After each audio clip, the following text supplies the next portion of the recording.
Jungle.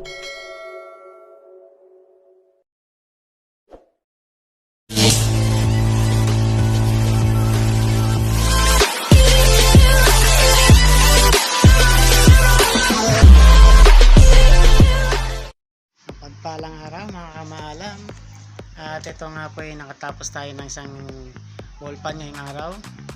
Ay nasa ulungan ko, yan, yung kay Eureka, yan, Eureka. Yung wall pan na yun ay ang problema lang niya ay pumutok ang kanyang fuse, at okay pa naman ang kanyang shafting at bushing, gayon din ang kanyang capacitor, kaya madali nating naayos. At ito naman pong isang Centrix, kung makikita ninyo, susum natin, wala po siyang fuse, pero buti na lang hindi nasunog yung kanyang makina. Ang nasira lang sa kanya yung kanyang capacitor.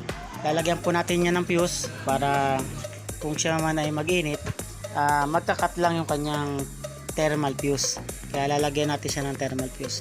Ito po yung common nya, yan yung common, kulay green. Ayun, wala siyang fuse, kaya lalagyan natin. Yan ang mga kamaalam, nalagyan na natin ng thermal fuse. Yan. Ngayon naman ay papalitan natin ang kanyang bushing at shafting. Yan mga kamaalam, natanggal na natin yung kanyang bushing. So tingnan nyo itong kabila, yung kabila, okay pa, medyo okay pa, pero kung mapapansin niyo may mga bahagya na siyang marka ng gasgas, kaya kailangan pag nagpalit po tayo ng mga pyesa ay isang set po yan, magkabilaan ng bushing at yung shafting yan kailangan ng palitan. Yan na mga kamaalam, nabuo na po natin ang electric fan.